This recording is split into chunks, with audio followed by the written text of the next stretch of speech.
Olá, bom dia. Olá para você, né, que vai assistir em outro horário. Boa tarde, boa noite.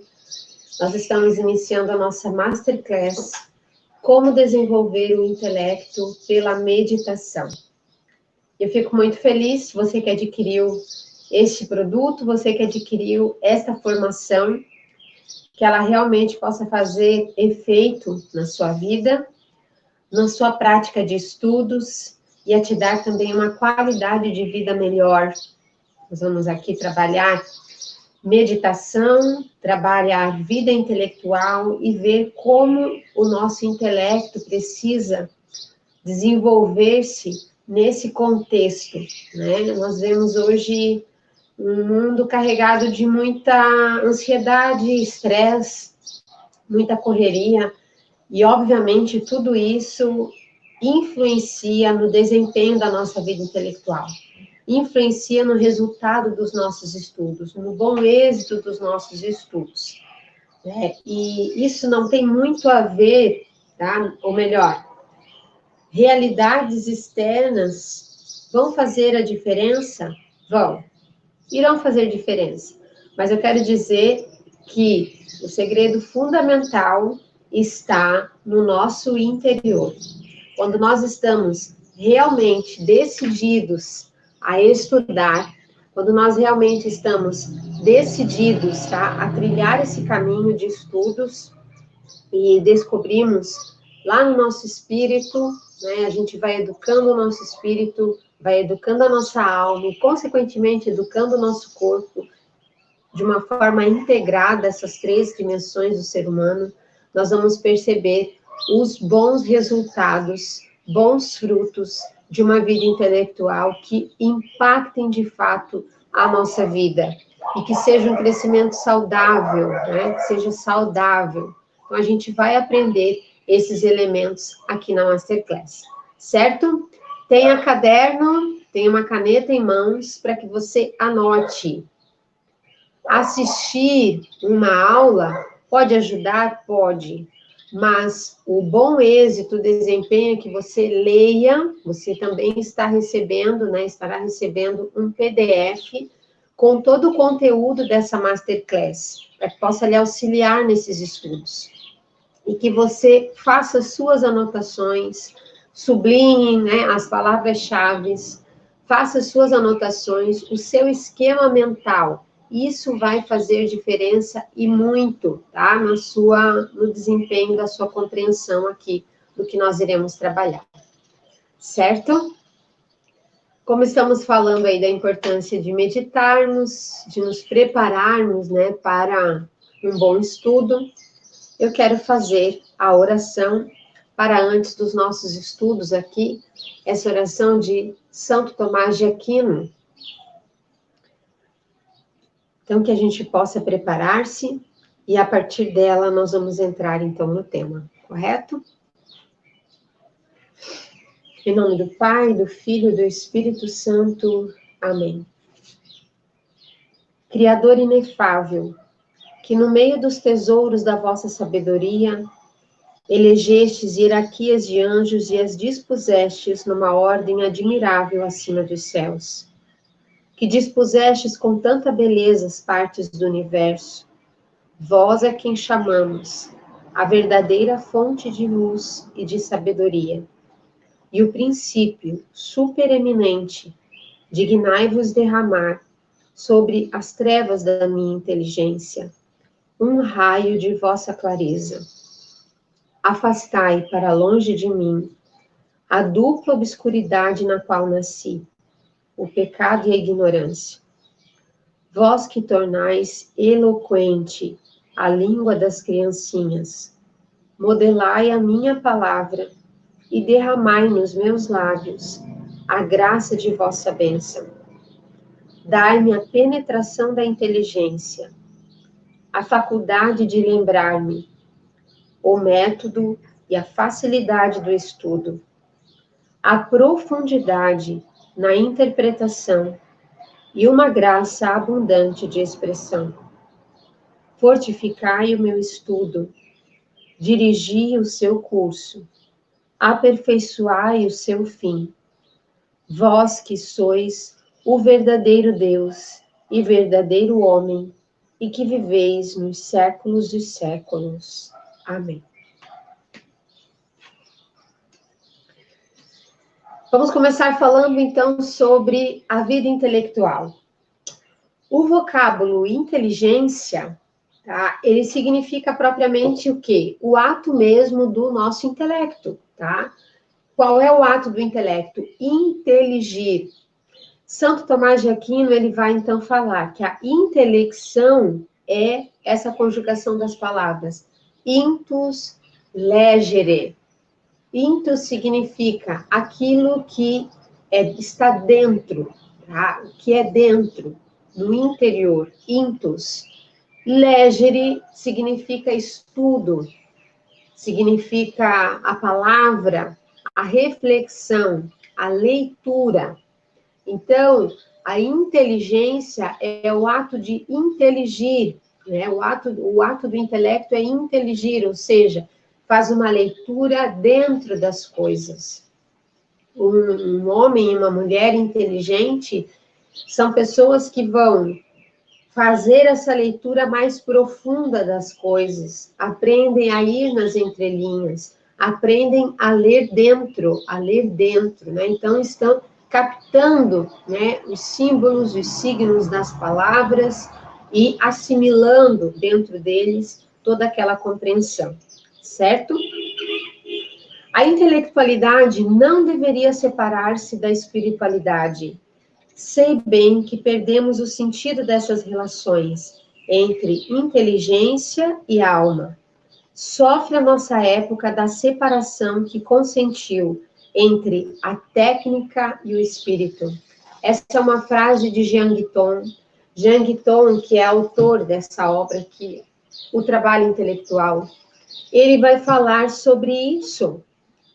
A intelectualidade não deveria separar-se da espiritualidade. Quem participou da imersão à vida intelectual, nós trabalhamos na primeira aula essa tríplice dimensão do ser humano. Não uma dimensão tripartida, não uma dimensão dividida como pedaços do ser humano, mas são dimensões de uma única existência, de uma única vida, de uma única pessoa. Nós não temos, mas nós somos um corpo. Nós somos alma e somos espírito. Corpo, a dimensão toda, a dimensão física, corpórea, né? Tudo que entra pelos sentidos, pelos nossos 5 sentidos. A alma, a psique, né? Que no grego, alma é psique, ou seja, toda a dimensão psicológica, da emoção, da vontade, todo esse universo do ser humano, né, que deve ser também olhado, cuidado, né, que a gente precisa prestar atenção nessas dimensões psicológicas da alma, né, do ser humano. E o espírito é a dimensão do transcendente, é uma dimensão mais elevada, que não substitui as outras. Todas elas são importantes para uma formação integral do ser humano. Mas muitas vezes essa dimensão é esquecida ou até negada. E isso implica que nós vamos receber uma educação mal formatada, uma educação desintegrada, porque não considera o ser humano na sua inteireza, certo? Então, é importante que a gente tenha bem presente isso. Há uma relação profunda entre inteligência e alma, entre inteligência e espírito, né? Não é só técnica, a inteligência também implica o espírito humano. No período moderno, o conceito de inteligência, né, influenciado pela visão iluminista, né, da deusa razão, ela vai reduzir esse conceito, né, a um racionalismo frio, calculista, tecnicista. Então, quando a gente fala de vida intelectual, nós podemos olhar, né, dessa forma mais fria, né, distante, que pode, às vezes, até prejudicar as outras dimensões do ser humano. Quando a gente compreende a vida intelectual nessa dimensão, né, nessa visão integral, nós vamos perceber que ela demanda toda a participação do ser humano nesse processo, certo? Isso é muito importante para que a gente tenha como premissa do início dessa aula. E aí você vai entender por que, o quanto a meditação, o quanto esses elementos integrarem a nossa vida de estudos farão profunda diferença no desempenho da nossa vida intelectual. Vida intelectual também é uma disciplina de vida, tá? Isso é o que Hugo de São Vítor, autor da Didascalicon, tá? Que era um currículo de todo o período medieval de estudos e que serviu de referência para a educação cristã por muitos anos. Ele vai trabalhar essa realidade de que a vida intelectual implica uma disciplina. Qual é, às vezes, a dificuldade que nós temos quando nós estamos estudando, né, que as pessoas vão apresentar, quando vão falar, né, minha dificuldade nos estudos é concentração, é conseguir terminar a leitura de um livro, ou até eu faço a leitura, mas eu não retenho, eu não absorvo, eu não assimilo, eu não compreendo, né? Aí eu preciso ter um hábito de estudo, né? Disciplina. Tudo envolve disciplina, hábito e, de fundo, virtude. É um exercício de virtude a vida intelectual. Então, é importante que a gente compreenda isso, né?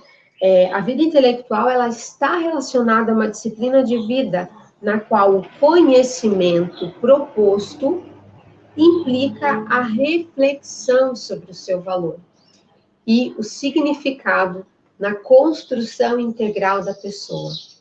Por essa razão, Hugo de São Vítor fala da gravidade de focar sobre o que é realmente importante saber, sem muita superficialidade. Por quê? Porque essa superficialidade vai prejudicar o aprendizado do aluno. É por isso que nós encontramos muitos estudantes, mas poucos sábios. Muitas pessoas, né, fazendo um curso, estudando aqui, estudando ali, mas esse estudo não se efetiva, tá? Não impacta a vida, né? Não leva, não provoca na pessoa, né, que está se debruçando sobre aquele estudo, uma visão realmente integrada, né, do estudo, da formação. Então, é importante que a gente perceba isso. Quanto mais você acumula as coisas supérfluas, tá? Tanto menos poderá compreender e reter as úteis.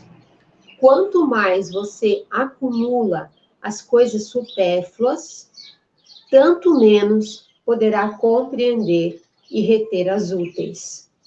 Então, a arte na vida intelectual é você compreender o que é essencial, o que é fundamental do que é supérfluo, o que é substancial do que é superficial, tá? Isso é importante que a gente observe nesse processo.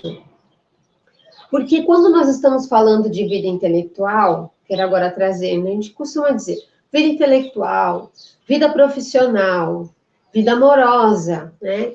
Vida familiar, vida econômica, vida financeira. Nós não estamos falando de 5, 6 vidas. Nós estamos falando de uma única existência. É uma pessoa só vivendo todas essas realidades. E quando uma coisa não vai bem, a outra também sofre, né? A outra também acaba sendo impactada. Então, nós estamos falando de uma mesma vida expressa em várias dimensões. Então, a gente precisa saber integrar para a gente não se corromper nesse processo. Existem muitas abordagens hoje, tá, de estudo, né? Ou até coachings, mentores, que vão pegar uma parte da sua vida, como se você sendo bem-sucedida apenas naquilo, tá? Vai resultar, ou, né, olhando apenas aquilo, você esquecendo todo o resto, isso é claro que pode atrapalhar, é claro que isso pode interromper o seu processo criativo, o seu processo de um crescimento integral, tá? Isso é muito importante que a gente esteja atento, assim, porque a gente pode corromper por não considerar a vida na sua unidade. Considerar a vida na sua unidade. Sertilange, autor da obra A Vida Intelectual, que é um clássico, né, para aqueles que estudam e que vivem, né, essa realidade, a vida intelectual como uma vocação, né, mais do que só uma profissão, né, uma fonte de renda, mas compreendem a vida intelectual como uma vocação mesmo, né? Você aprendeu o gosto, o sabor de saber, o sabor do estudo. Ele vai dizer assim: a vida é unidade. Seria espantoso que se burlasse executar uma função ao máximo, negligenciando a outra, e que o viver as ideias não ajudasse a percebê-las. De onde provém esta unidade da vida? Do amor. Dize-me o que amas, e eu te direi quem és. Então, o que amas, é pelo que a gente ama, né, que a gente diz também quem é. Então, de onde provém esta unidade da vida, né? Do amor. O que isso tem a ver com a vida intelectual? Tudo. Que a gente precisa compreender na dinâmica do amor. Estou dizendo aqui de um amor romantizado, mas o amor como o ápice da vida. O amor no seu sentido mais pleno e profundo, né? Na sua expressão mais nua e crua, e não fantasiosa, né? Ou adocicada, como a gente às vezes compreende de amor.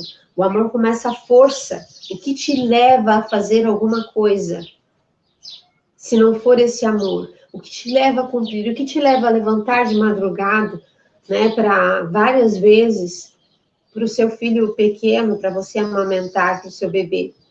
O que te leva, né, a sacrificar por outra pessoa, pelo seu cônjuge? O que te leva a ir trabalhar, a levantar de madrugada, a dedicar-se, se não é não só o dinheiro pelo dinheiro, mas você sabe que você está sustentando, você está contribuindo para o bem-estar da sua família, né? Então, o que tem de fundo tudo isso? Por que você vai estudar? Porque se a motivação, tá? Se a motivação mais profunda for somente uma motivação material do nível físico do corpo, de atender às necessidades corpóreas, ela não vai se sustentar por muito tempo. Precisa galgar, né, o nível da alma e chegar ao nível do espírito, para que você compreenda a força de uma vida intelectual como uma força de amor. Né? Então, isso é importante que a gente tenha bem presente na nossa compreensão de vida intelectual, né? Como um ato de amor, como uma escola de amor.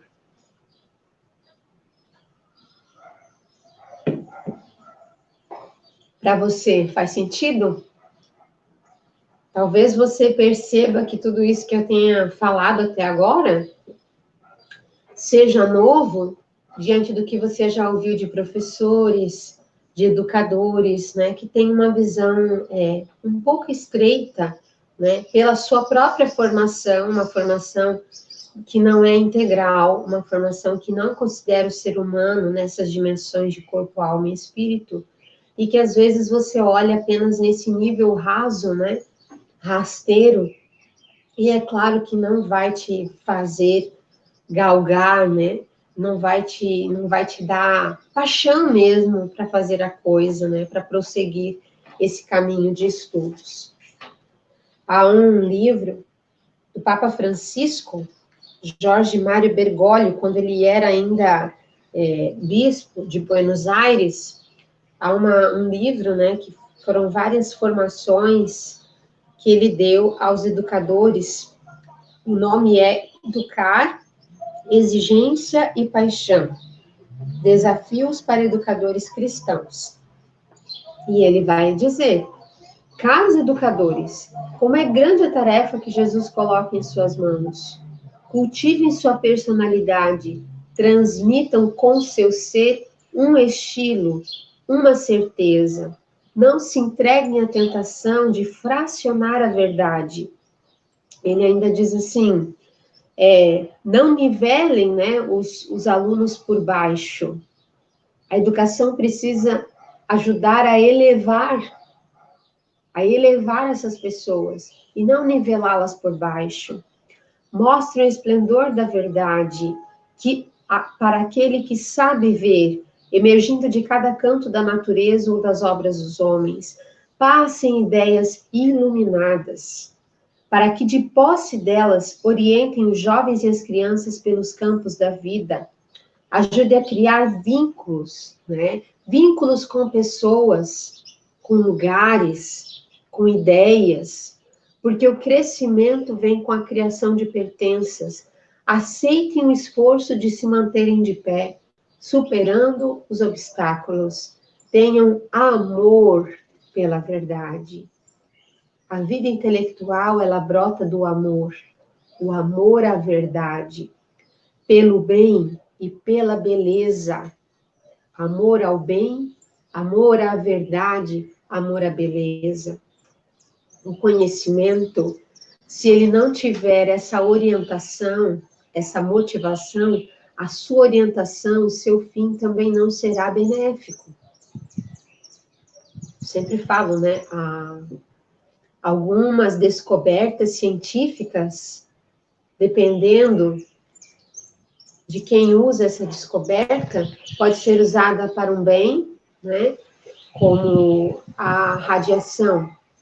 Ela pode ser usada para um bem, tratamento, né, de pessoas com câncer, pode ajudar na cura de muitas pessoas, né, é auxílio na agricultura, na medicina, em outros campos. Mas ela também já foi usada para matar milhares e milhares de cidadãos. A bomba de Hiroshima e Nagasaki, a bomba atômica de Hiroshima e Nagasaki. Então, se nós não tivermos, tá, esse conhecimento em vista desse bem, como um amor à verdade, ao bem, à beleza, nós podemos corromper. Não estou dizendo aqui que alguém vai usar o conhecimento para uma bomba atômica, né? Mas olha que às vezes existem conhecimentos que são piores que isso, que ao invés de elevar a vida, podem matar, né? Podem gerar confusão, pode gerar falta de sentido na vida das pessoas. Então, ele vai dizer, não caiam na tentação do fácil, que os tornam fracos. Saibam que em uma existência sem transcendência,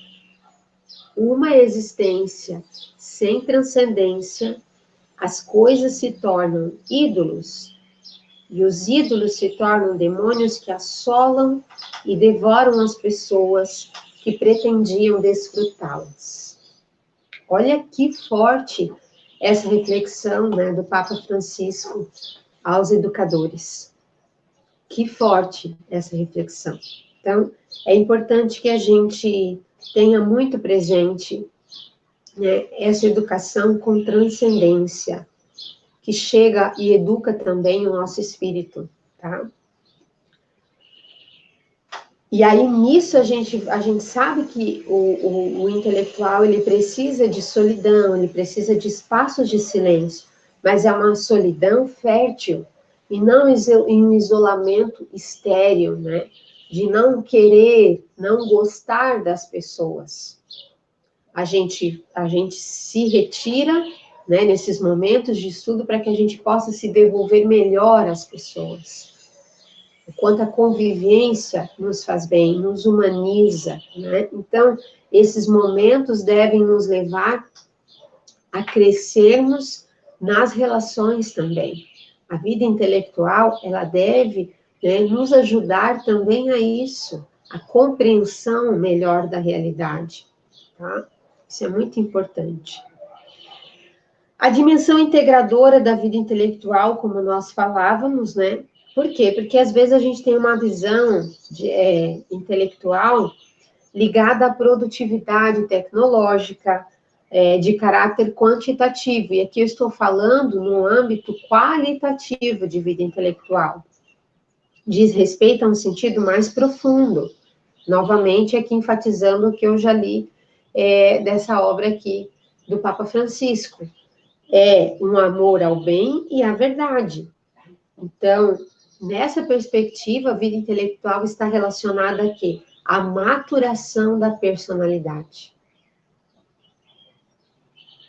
Ajuda o ser humano à sua maturidade de vida, se a gente compreende a vida intelectual nessa perspectiva. Três coisas necessárias que Hugo de São Vítor vai colocar, né, relacionadas àquilo que eu já falei na imersão, sobre a regra da humildade, que ele vai dizer, né, como é importante que a gente considere o limite da nossa compreensão, do nosso conhecimento, que a gente, mesmo que tenha alcançado, né, um nível elevado de conhecimento, a gente saiba que outras pessoas também sabem a respeito de outras coisas que eu não sei, que eu honre as pessoas ao meu redor, que eu saiba, que eu considere não tanto aquilo que eu sei, aquilo que eu conheço, mas que eu considere o quanto eu ignoro, o quanto eu ainda não conheço sobre vários âmbitos, sobre várias ciências, para que eu tenha essa consciência humilde, ou seja, da verdade, né? A ciência da verdade, da realidade, de que o meu saber não é completo, não abarca tudo e todos, tá? Então, isso é importante. Ele vai colocar aqui três realidades. Primeiro, as qualidades naturais, ou outras traduções de obras dele irão dizer o engenho natural, né? Essa engenharia natural do ser humano. Que engenharia é essa? Engenharia da inteligência e da memória, tá? Então, esse é um engenho natural que nós temos. A inteligência e a memória. Só que o engenho natural precisa ser desenvolvido pelo exercício. E aí ele vai dizer, o que é o exercício para que esse engenho dentro de nós possa crescer, possa aflorar, possa se desenvolver? Esse engenho é a meditação, o estudo, né? O quanto a gente cresce e precisa aprender pelo exercício da inteligência, o exercício da memória, tá? Né? Como é que a gente faz com que essa memória, né, trabalhe ao nosso favor, com que a nossa inteligência trabalhe ao nosso favor, em favor do bem, da verdade, da beleza, né? Então, é um exercício, e esse exercício passa por uma disciplina, porque não é o fazer de vez em quando. Quem vai para a academia, né, só vai ter resultados não indo uma vez na academia, ou duas, né, ou quando tá assim, agora eu vou para a academia, e aí não vai mais, ele não vai ver resultado nenhum no seu corpo. O resultado físico vem de um exercício que se torna uma disciplina, ou seja, é constante, torna-se um hábito, né? Então, isso é que vai fazer diferença lá na frente, não é às vezes quando eu vou, não. A caminhada faz bem, não de vez em quando, né? Não assim, uma vez por mês, a caminhada vai fazer bem quando você criar um certo ritmo, né? Diário, ou ao longo da semana, você ter aqueles dias que você vai fazer, entendeu? Tudo é assim, né? Não é de vez em quando. A meditação também. Vou falar aqui da meditação. Não pense que uma vez você fazer na vida vai fazer muita diferença, tá? O bom êxito é que você integre como um hábito, como um exercício de vida, né? Uma disciplina de vida. E aí a disciplina, o que é? Ela vai nos levar a integrar o nosso saber a nossa vida, integrar a nossa vida ao saber, né? Então, o conhecimento vai também integrando-se na nossa vida. As qualidades naturais, né? Porque para a gente poder compreender, entender facilmente aquilo que a gente ouve, aquilo que a gente lê.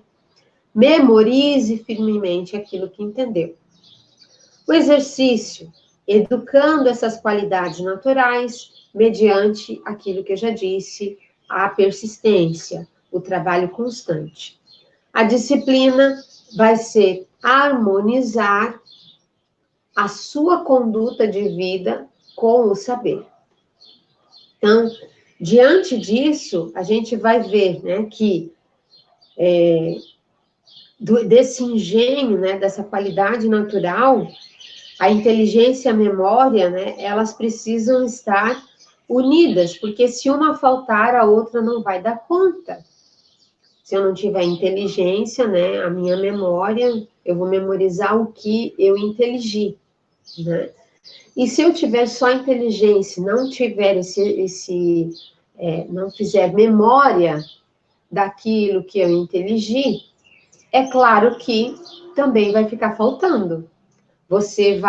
É como se você lesse e não retesse nada, não fica nada na memória, entende? Então, essas qualidades naturais, elas precisam ser conjugadas, inteligência e memória. Eu aprendo, eu vou inteligir aquele conhecimento e ele vai, então, ser memorizado. Mais para frente, eu vou falar um pouco sobre como nós vamos memorizar as coisas, certo? Então, esse equilíbrio da vida intelectual. O engenho, ou seja, o exercício intelectual, ele nasce da natureza, melhora com o uso e se idiotiza com o trabalho desmedido, se aguça com o exercício moderado. A vida intelectual, ela é aguçada, tá? Se a gente souber integrar a vida como um todo, para que a gente não idiotize essa dimensão. Você já viu? Tá? A gente pode, né, como Dostoiévski, né, tem uma obra que eu comecei a ler, O Idiota, né? A gente não pode idiotizar, tá, a vida. A gente não pode idiotizar-se com o crescimento do nosso conhecimento, da nossa vida intelectual. Sabe aquele conhecimento que, às vezes, ao invés de nos fazer emergir na realidade, nos tiram dela?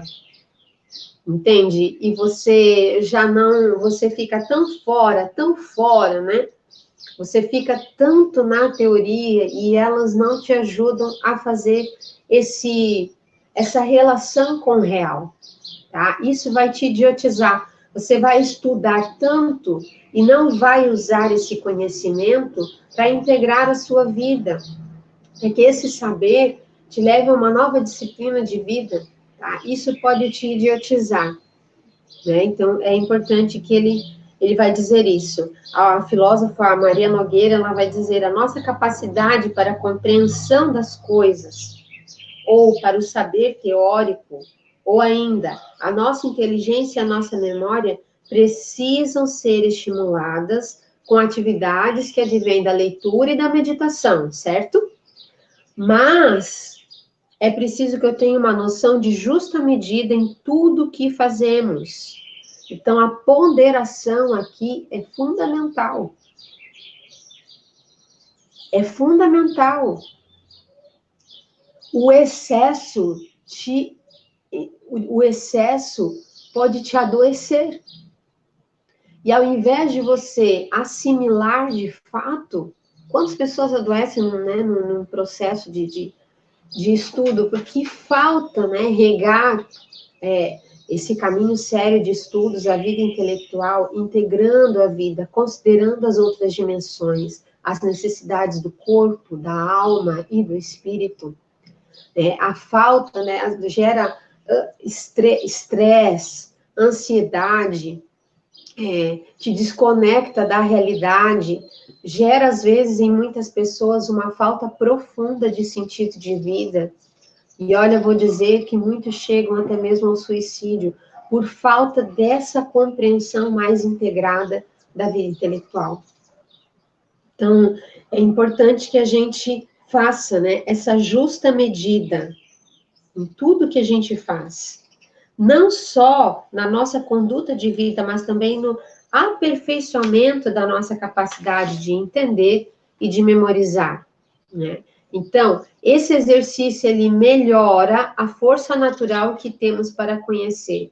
Mas se a gente passar da conta, se a gente não encontrar essa justa medida, considerando esse todo que nós somos, vai nos idiotizar, pode nos adoecer, pode nos matar. Então, é importante que a gente tenha esse equilíbrio na vida de estudos, sabe? Então, às vezes, você tem aquele calhamaço de coisas, o descanso é importante.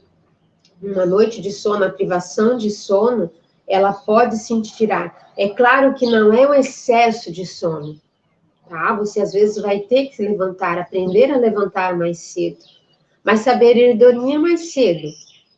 Ai, mas eu tenho muitas coisas para fazer. Seja honesto. Quantas vezes talvez você deixou, né, você sabia que precisava levantar cedo, para levantar com disposição, para estudar bem, né, para fazer uma meditação antes de começar o teu ritmo de vida, né, aquela loucura de vida, e você ficou perdendo horas no celular, nas redes sociais, assistindo seriado um atrás do outro, né, sem colocar um limite, sem colocar uma disciplina de vida, né, sem uma rotina saudável, é claro, né, e isso diz mais respeito ao seu interior, essas coisas externas vão dizer respeito ao seu interior, de que alguma coisa precisa se ordenar aí dentro. A gente precisa estabelecer prioridades, precisa considerar quando que eu posso, né, quando que eu posso e quando eu não posso, quando eu sei que o meu corpo, a minha mente precisa descansar, para que consiga, de fato, produzir e produzir bem. Porque a gente pode, né, se perder nessa compreensão. Pode mesmo, né? Você, às vezes, pode pensar que esteja indo dormir tarde por estar produzindo, fazendo coisas, né? Mas veja se às vezes não é por perda de tempo. Se às vezes o que você tem feito tem sido realmente de uma vida, né, uma estrutura organizada. Se você coloca, né, faça um checklist de coisas que realmente você precisa fazer, o que você pode programar para fazer no outro dia, isso já vai te dar uma ordem, tá? Saudável, né? Não doentia, mas saudável, para que você consiga dar prioridade às coisas, ver qual é o momento melhor, né? A hora sagrada, como Jean Guiton diz, em que você sabe que você produz mais, que você produz melhor, que a tua mente está mais, né, relaxada para produzir, quando que você sabe que não dá, né? Então, isso é muito importante em todo esse processo de estudos, né, e da vida como um todo. Então, estratégias da meditação para a vida intelectual.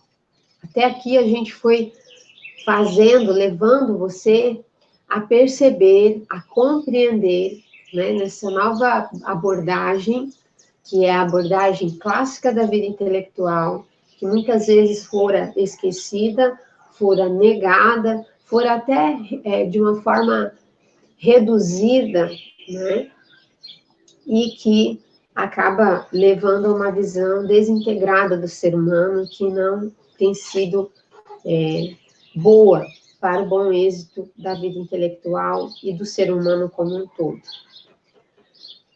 Ele vai dizer que tudo isso que nós falamos, tá, do engenho natural, a inteligência, a memória, o exercício, né, que é o hábito constante, né, que é um exercício mesmo, né, é exercício, é essa ideia mesmo de exercitar.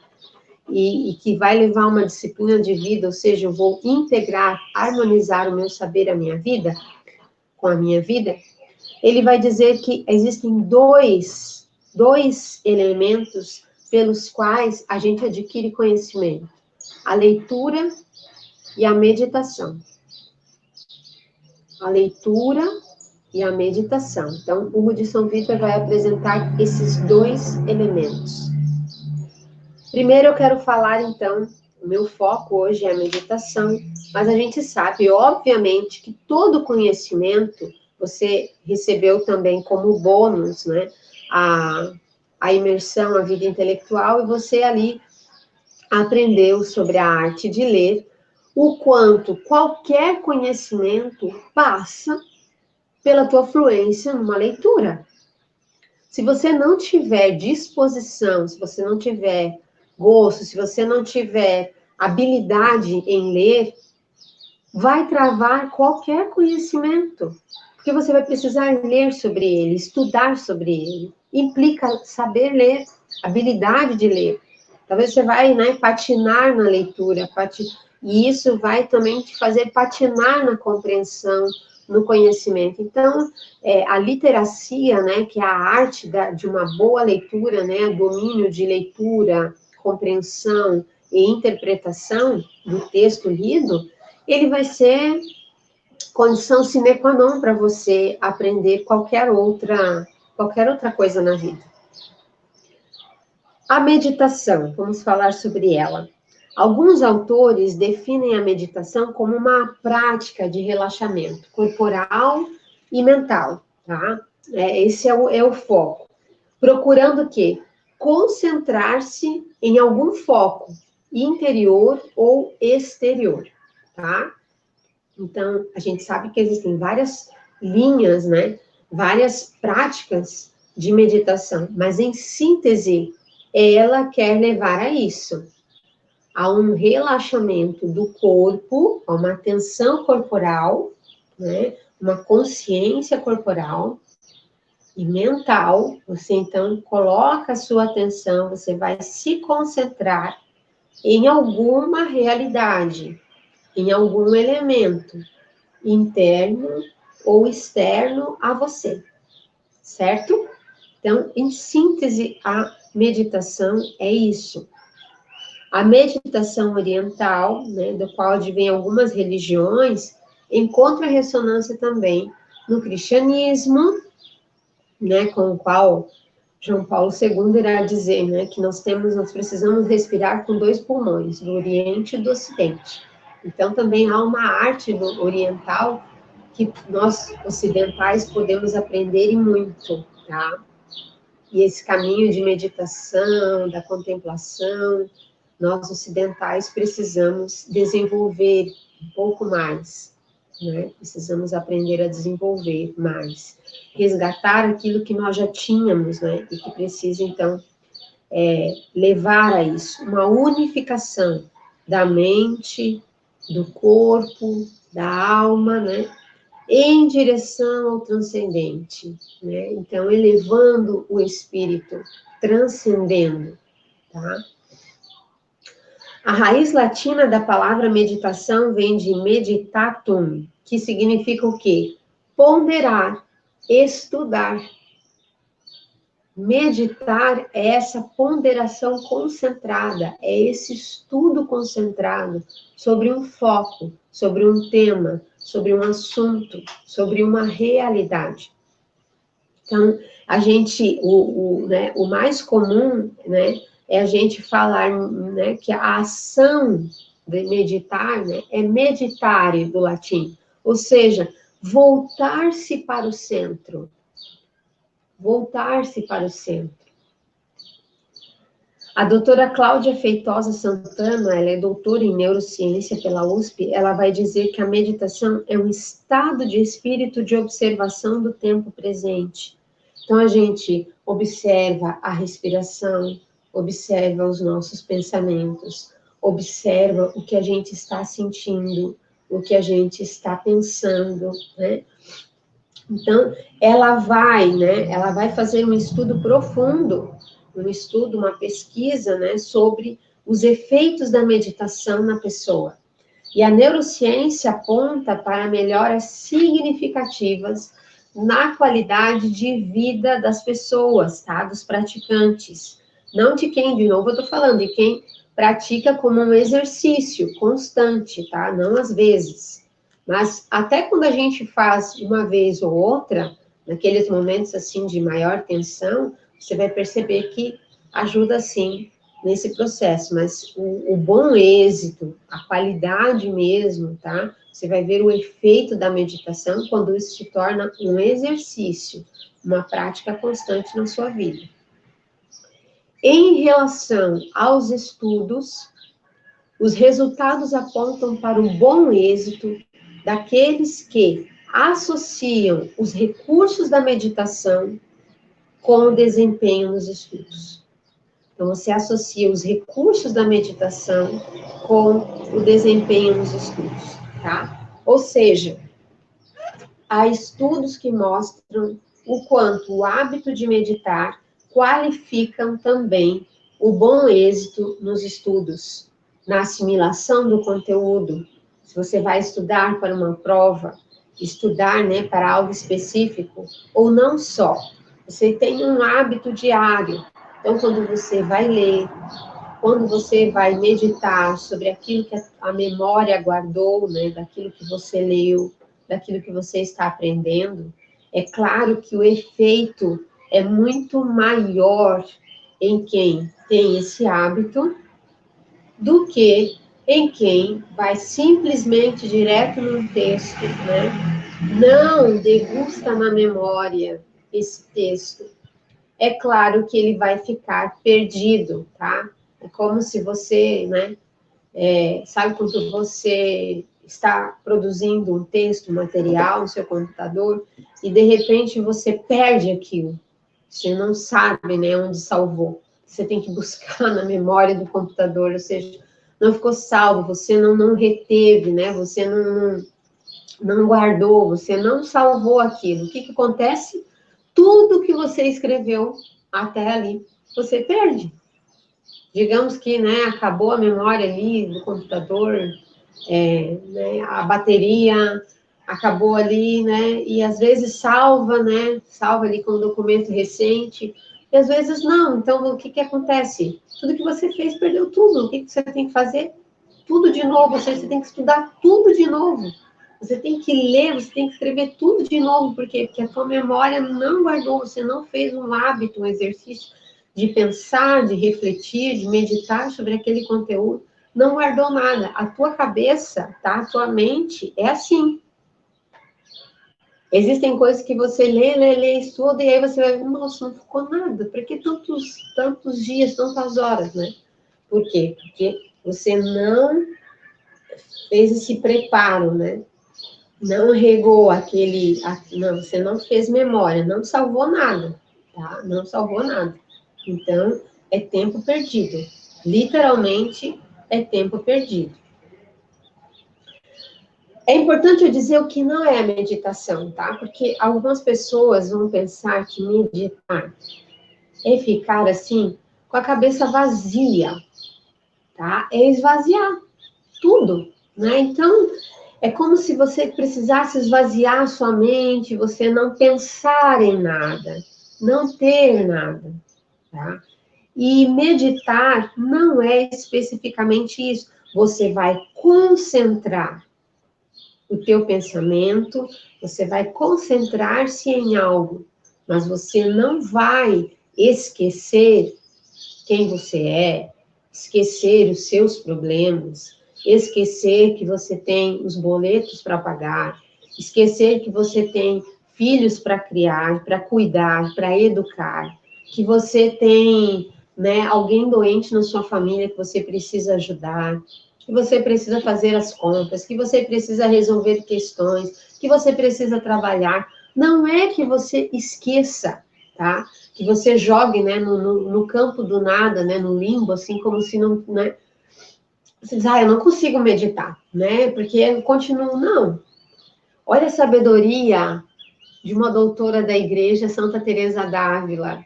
Ela vai dizer assim: que ela vai usar uma imagem de um rio. Ela vai dizer que rezar, meditar, é como se você estivesse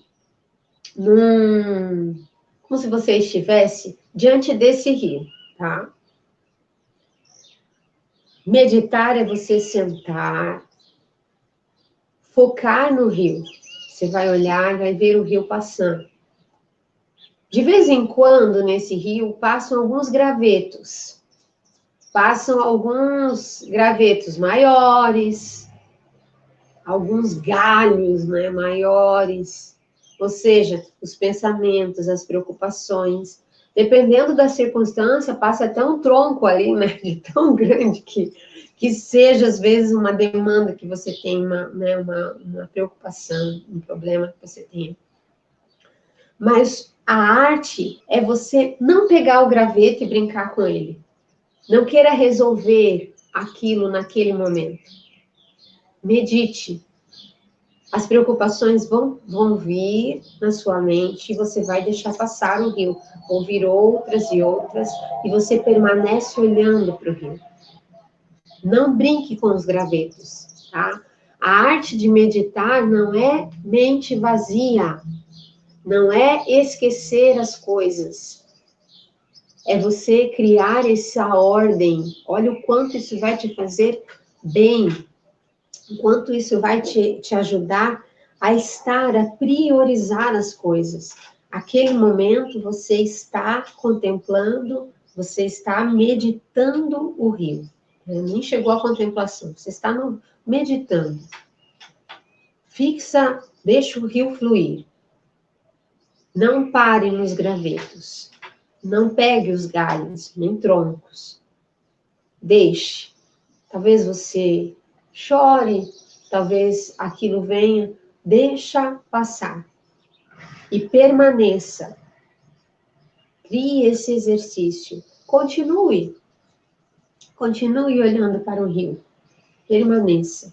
Tá? A arte da oração, a arte da meditação, está em que a gente eleve o nosso espírito, mas não esqueça as dimensões do corpo e da alma. Então, essas necessidades vão aparecer, mas você vai aprender a elevar tudo isso ao espírito, para que você possa transcender tudo isso também, tá?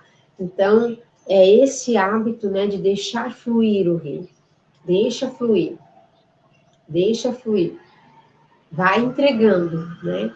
Vai deixando passar os gravetos e permaneça. Você vai perceber o quanto esse hábito vai te ajudar a focar nas coisas, que não é esquecer o resto que você tem para fazer, mas que naquele momento você está para aquilo, certo? Hugo de São Vítor vai dizer: a meditação começa com a leitura, mas não se amarra a nenhuma regra ou prescrição da leitura. Ela se deleita em correr pela campina aberta. Olha só a imagem, né, descritiva que Hugo de São Vítor vai explicar o que é a meditação. Se deleita em correr pela campina aberta, onde fixa o livre olhar para a verdade a ser contemplada. Deleita-se em examinar, ora estas, ora aquelas causas, em penetrar as coisas profundas, sem deixar nada ambíguo, nada obscuro. Sem deixar nada ambíguo e nada obscuro, tá? Então, esse deleite, né, em correr pela campina aberta. Então, a gente examina as coisas, vai penetrando as coisas mais profundas, né? Vai entrando na casa, vai entrando nos cômodos mais escondidos, mais obscuros, vai conhecendo o espaço, né? E esse espaço vai ficando cada vez mais em campina aberta, né? Não vai sendo mais tão obscuro, ou seja, é a luz, né? O intelecto vai jogando essa luz, né, no nosso intelecto, na nossa compreensão. Por isso, quando a gente fala de ter uma ideia, qual é a imagem que vem, né? Uma lâmpada Tive uma ideia, né? A gente fala uma lâmpada, né? Agora eu entendi. Ou seja, é essa luz, né? A gente expande, né? Aquilo se clareia, aquilo se torna mais claro, não mais obscuro. Mas vem pelo hábito, pelo exercício de meditar o conteúdo memorizado, o conteúdo lido, refletido, tá? Então, quais são alguns elementos que compõem um caminho de meditação? Primeiramente, é o silêncio. Você precisa aprender a fazer silêncio. Primeiramente, o silêncio externo, mas o mais desafiador é o interno, né? Porque, às vezes, quando a gente silencia fora, o nosso interior grita. Então, é um exercício de silêncio. Se a gente grita junto, vira uma baderna. E a gente não quer ficar num lugar assim por muito tempo. Então, quando às vezes a criança, né, está falando alto, está gritando, se você grita mais alto, vira uma baderna. Você precisa o quê? Dominar a criança, né? Ou seja, educar, essa é a palavra melhor. Educar a criança, ajudando a ela mesma a dominar a altura da sua voz, né? A sua euforia do momento. De que forma? Falando mais brandamente. Isso ajuda a criança a perceber-se. Isso ajuda a criança a diminuir o tom da voz, né? A gente ajuda, auxilia o filho, né? Auxilia a criança nisso. Então, dentro da gente, a gente vai educar o nosso interior também, nesse sentido, tá? Então, silêncio. Desative desative as chamadas, né, no celular, as notificações do seu celular. Tire 5 minutos, 10 minutos para esse momento de meditação. Desative. Faça o hábito de desligar a televisão. Sabe, precisa ficar uma televisão ligada o tempo inteiro, né? Enquanto você está na cozinha, enquanto você está, né? Você precisa ter televisão, né, ligada, rádio ligado o tempo inteiro. Será que você cria esses espaços de silêncio no seu dia a dia? Talvez você não, né, estranhe se você não tem esse hábito. Mas faça esse exercício. Entrou no carro, já, né, ligou a chave do carro, o rádio liga junto. Faça o exercício de andar, às vezes, com o carro, né, desligado, né, sem aquele som toda hora, todo instante. Você vai começar a prestar um pouco mais de atenção, né? Você vai remeter um pouco mais a um silêncio interior. Quando você está dentro de casa, mas eu estou sozinho, eu estou sozinha, quando eu estou sozinha, quando tem gente, como é que você vai prestar atenção em si mesmo, prestar atenção na sua casa, no seu lar, prestar atenção nas pessoas que convivem com você? Se fica aquela voz, né? Se ficam aqueles ruídos o tempo inteiro, né? Então, aprenda a blindar esses ruídos, criando espaços de silêncio, tá? Desativando essas notificações, né? Aqueles barulhinhos que chegam, que te tiram um pouco do centro, que são ruídos para que você tenha foco, tá? Então, isso é importante. Silêncio, atenção, consequentemente, você vai trabalhar a sua atenção. Atenção os nossos sentidos precisam aprender a voltar-se para aquilo. Então, ao invés de você querer fazer muitas coisas ao mesmo tempo, faça um exercício de meditação, foque a sua atenção. Você está lendo, só leia, tá? Não leia aí rádio ligado, televisão ligada e outras coisas, né? Você querer fazer mais. Apenas leia. Ai, mas eu não vou ter muito tempo para ficar lendo. Leia 5 minutos com qualidade do que 1 hora com toda essa parafernália de coisa, tá? Você vai reter muito mais, vai fazer memória muito mais daqueles 5 minutos de qualidade na leitura do que 1 hora que você tem a sensação, eu estudei mais. Você reteve muito menos. certo? Concentração. A concentração é uma atenção redobrada. Você se concentra. Você coloca a tua atenção no centro, tá? Então, a gente precisa ter isso para o bom desempenho da vida intelectual, dos estudos. Concentração. Isso é importantíssimo. E, consequentemente, interioridade. Você presta atenção, você se volta para o interior. Você está mais conectado dentro de você.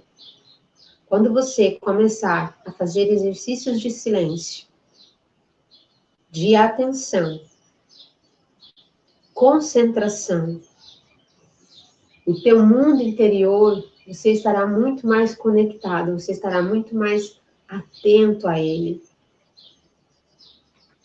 E isso vai te dar uma qualidade de vida melhor, porque a gente adoece quando a gente não presta atenção, né, nas nossas demandas mais profundas.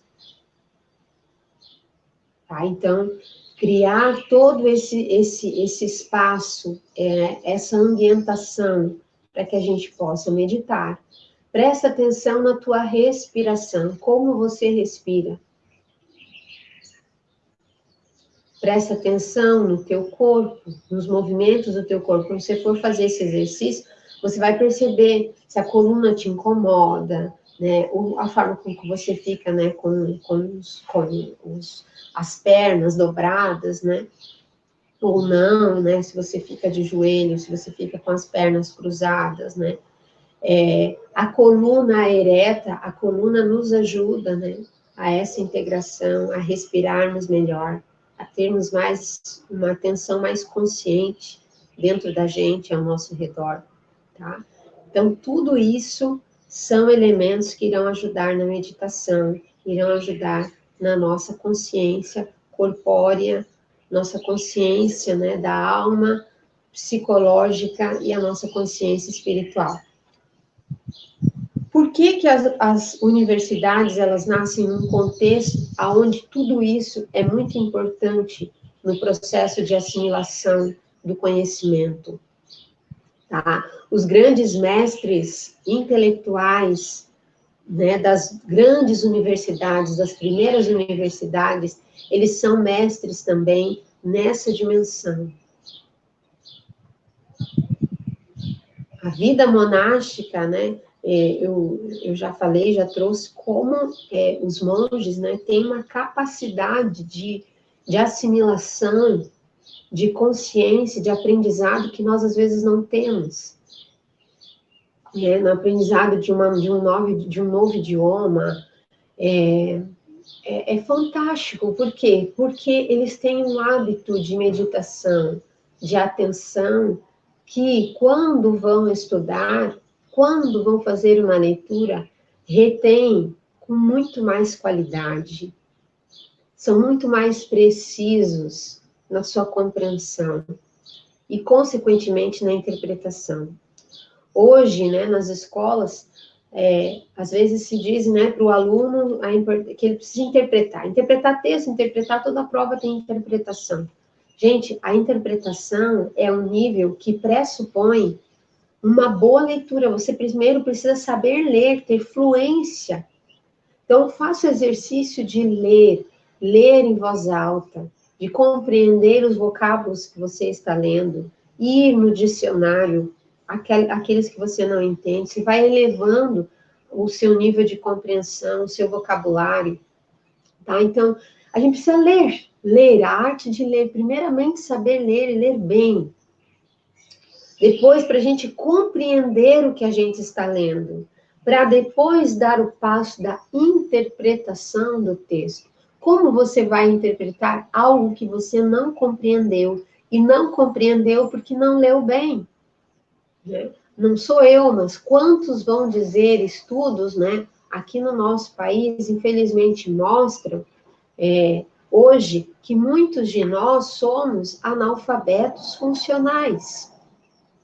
O que é funcionalmente? A gente aprende a ler e sabe aquelas coisas, assim, muito básicas.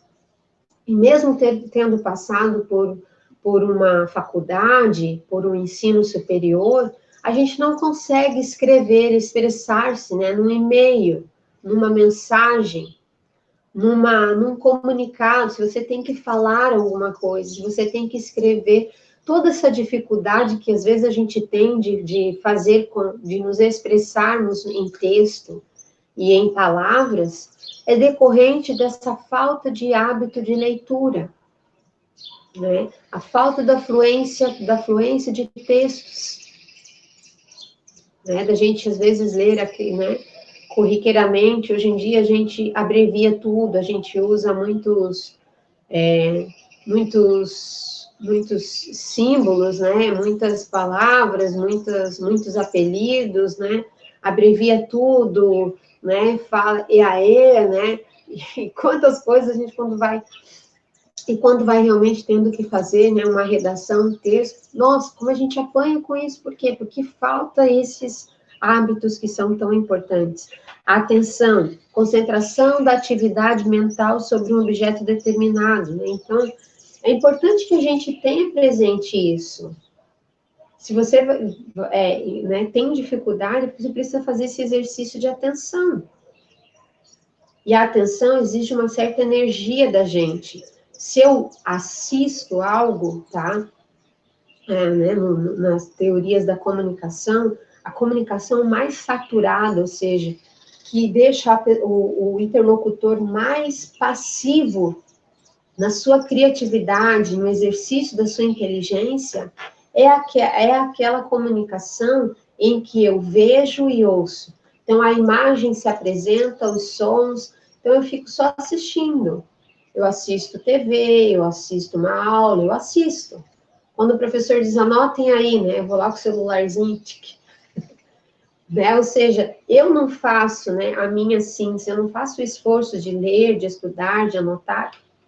Eu vou te dizer, isso faz uma tremenda diferença na nossa compreensão, nos nossos estudos, certo? Charlotte Mason, que trabalha uma filosofia da educação, a educação no lar, ela fala para as crianças, é uma filósofa britânica, né? Ela vai falar sobre essa importância da atenção pura. Mas hoje nós queremos estímulos externos que nos deixam totalmente passivos. A gente precisa cuidar até da formação, né, da educação das crianças pequenas, que ficam às vezes expostas às telas já bem no início da sua idade, o dia, né, um bom tempo da sua vida.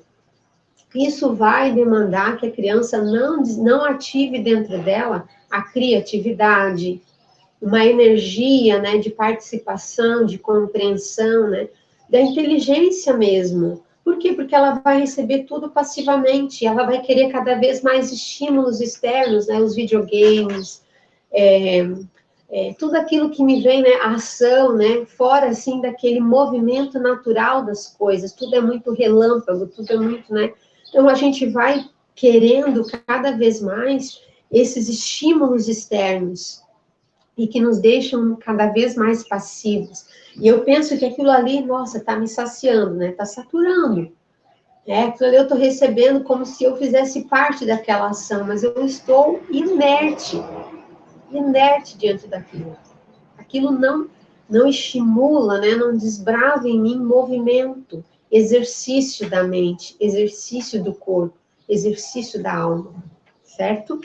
Então, essa atenção, Jean Guiton fala da atenção total também, né? Esse exercício de concentração, como a gente colocar-se sobre uma atividade, né? Uma atividade apenas, né?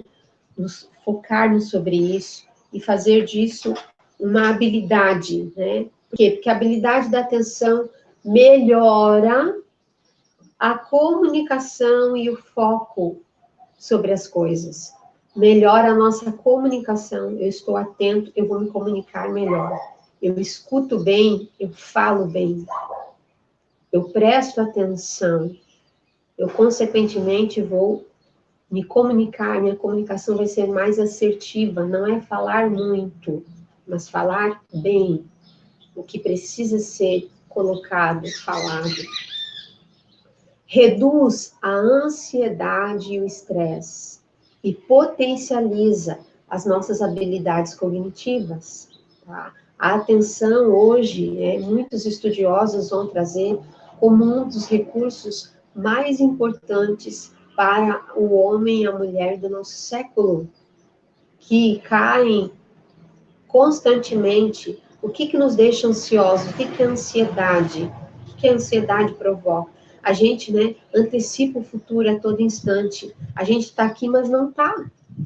A gente está sempre colocando, a nossa preocupação em coisas futuras que ainda irão acontecer. A gente tem uma dificuldade de atenção no presente, uma consciência, presente, e te falta estar presente com a pessoa. Eu já estou resolvendo as coisas aqui no celular, e a pessoa que está presente no momento diante de mim não está sendo dada a atenção que ela precisa.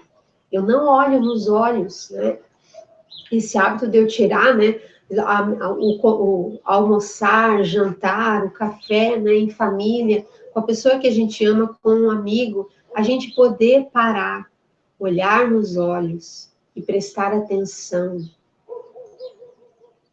Tá? Isso faz uma tremenda diferença, Isso vai potencializar as nossas habilidades cognitivas. Quando eu vou parar para estudar, eu preciso fazer isso.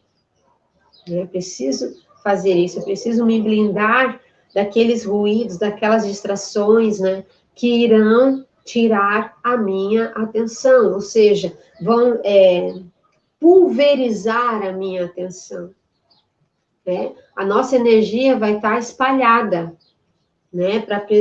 para isso e aquilo ao mesmo tempo, sabe? Então, quando é um exercício, principalmente de estudo, a nossa mente, ela demanda uma energia 4 vezes maior que o exercício físico, tá? Que uma atividade física.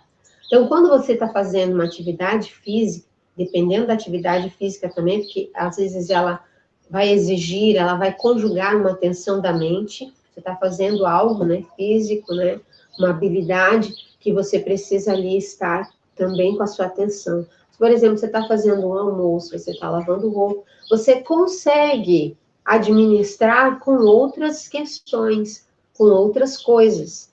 Mas quando você precisa, realmente parar para estudar, para ler um livro, vai demandar que você se volte de uma forma ainda maior, ainda melhor, para os estudos, Você precisa eliminar o máximo de distrações para que você consiga desenvolver essa atenção, A memória. Saber sintetizar para memorizar. Eu falava que a habilidade natural, que vai ser desenvolvida com o exercício, é a inteligência e a memória. Então, Hugo de São Vítor vai colocar esses 2 elementos, inteligência e memória. E como que eu vou fazer, como que eu vou criar, fazer memória das coisas? Aprendendo a sintetizá-las, Então, eu preciso saber sintetizar para guardar na memória. Uma das formas, como eu já disse, de você fazer uma boa memória de algo, é você fazer a sua síntese. Tudo que você considera relevante, importante, É que você quer realmente aprender, assimilar algo, escreva, faça a sua síntese. Você está ouvindo alguém falar, você está assistindo uma aula, Faça o seu esquema mental, faça a sua síntese, as suas anotações. Leia sobre aquilo, Não só o que você assiste, mas o que você lê, O resultado é muito maior. Então, se você vai aprendendo a fazer esses esquemas, Vai fazendo resumos, sínteses, reescreve se necessário, você vai ver que seu rendimento vai ser ainda melhor, certo? Então, ser capaz de extrair do texto aquilo que vai dar sustentação àquele conhecimento, Então, de um grande texto, de um capítulo, você procura extrair daquele capítulo o que dá sustentação a esse capítulo, ou seja, o que é substancial do capítulo, não superficial. Porque a ideia central, você vai fazendo um exercício, quando você vai fazer a síntese de algo, você tem que, consequentemente, fazer esse exercício. O que é essencial, o que é mais importante, que é substancial aqui, dessa ideia, né? Qual é a ideia central aqui desse capítulo? É isso. O autor vai colocar, né? Ele vai, para sugerir ou para fortalecer essa ideia central, ele vai ilustrar com histórias, com imagens, ele vai ilustrar com realidades, que na verdade vão te levar a essa ideia, a esse foco central. Então, você vai fazer essas sínteses, certo? Então, ser capaz de extrair do texto que lhe dá sustentação. E isso deve ser não só guardado na memória, como revisitado frequentemente para que não se perca também na memória. Você não esqueça, né, na sua memória. Quem já estudou um idioma sabe que se você não fizer mais, né, não praticá-lo, normalmente você vai esquecer. Você vai revisitar para que você acenda aquele conhecimento que você um dia aprendeu, né? Eu estudei o italiano, né? Então tinha mais domínio da língua italiana. Mas quando eu fui fazer o mestrado, né, em teologia, na época a PUC exigia como disciplina primeira, né, ou melhor, como idioma primeiro, o inglês. Então eu tive que fazer inglês. Não tive tempo de fazer, né, já tinha estudado, já tinha feito escolas, assim, mas nunca tinha concluído um curso numa escola de inglês, porque sempre foi um idioma que eu tinha uma certa resistência mesmo. Eu preferia o italiano, as línguas latinas, o italiano, fiz latim, fiz o grego, né, tive uma noção do hebraico, do grego, né, e aí, quando eu fui fazer o inglês, eu pensei, eu preciso realmente aprender. E a professora, eu já tinha, né, estudado que ela tinha boas referências, ela era muito boa mesmo. E ela estudava, ela era da área de idiomas, né, do inglês, letras, mas ela associava a neurolinguística, a neurociência. Então, o que ela dizia? Façam tudo o que eu disser que vocês precisam fazer, e vocês irão se sair bem. Ah, professora, mas eu não... Façam o que eu disser nas aulas, né? Eu cumpri isso, gente, cumpri. E eu lembro que né, eu dizia, eu não, como é que eu vou... Ela dizia, vocês vão agora estudar, vocês vão em casa estudar 100 novos verbos no inglês, né? Quando era a conjugação conjugação de verbos e tudo, eu fazia. Vocês vão agora fazer um exercício de traduzir, vão procurar no dicionário mesmo essa tradução. Vocês vão fazer isso, vocês vão fazer aquilo.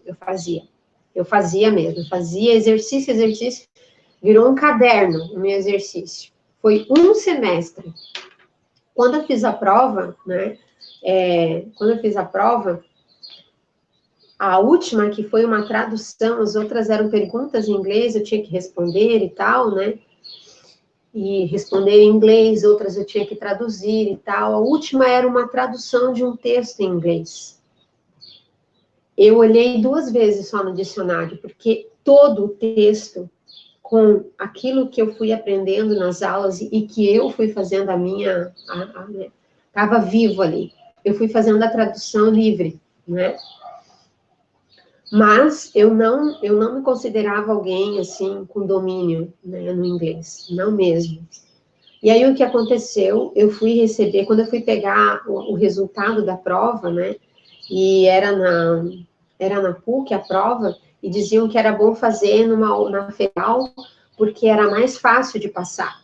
Mas eu fiz na PUC porque era onde eu já estava estudando, fazendo, né? E aí eu fiz com ela e eu me senti tão segura dessas técnicas que ela tinha me dito, né? Da gente fazer as sínteses de tudo, né? Que a gente aprende e tal. Aprender novos verbos, vocabulários, mesmo de um idioma que eu não tinha domínio. Eu entrei naquele universo, fiquei um semestre, tudo era em inglês para mim. Tudo eu fazia em inglês, eu ouvia música em inglês, eu estava ali... foi uma imersão no inglês. Enfim, fui pegar a prova, E olhei, eu tirei 4,5. Aí a moça disse assim, não, moça, esse é o seu número na chamada, o seu número é 45, a tua nota está aqui do lado. Eu tirei 9,5. 9,5 de um idioma que eu estava em 6 meses aprendendo, mas que eu fiz uma verdadeira imersão, porque eu precisava, eu queria passar.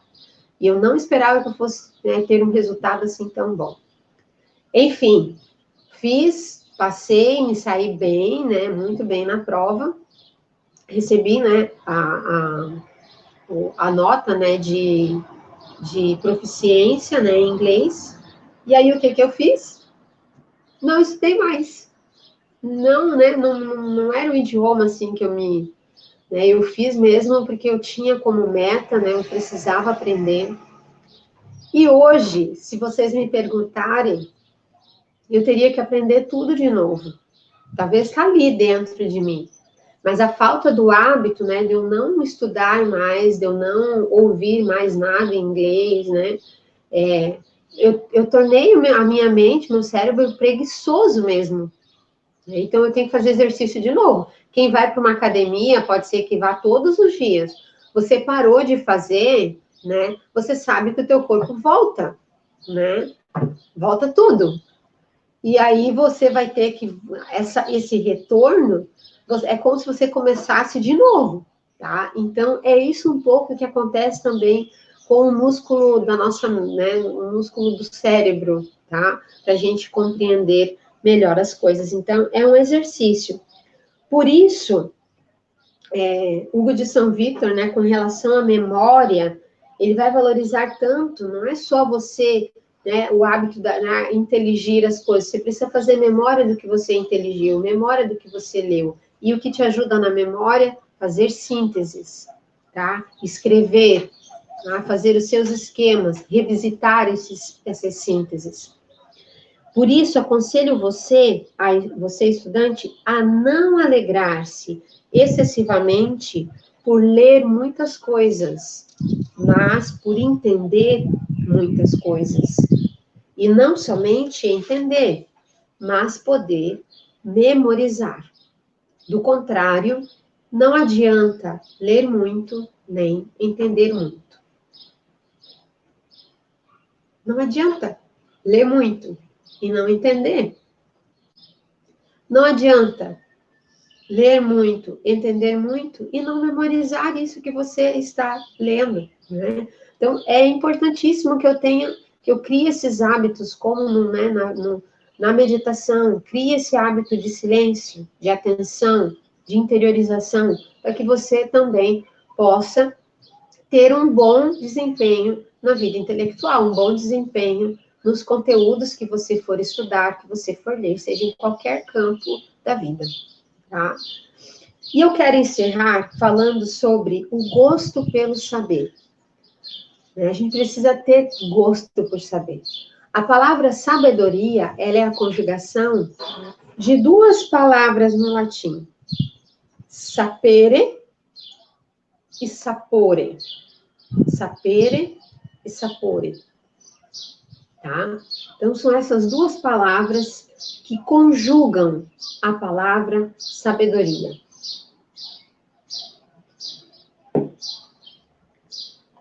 Assim, o resumo deve ser revisitado, ou seja, aquela síntese, aquele resumo que você fez, você vai criar, como é que é criar gosto pelo saber? Você vai revisitar, como se fosse assim, do ventre da memória, você chama de volta para o paladar, como se desse a vida de novo, aquele conteúdo estudado, assimilado, né?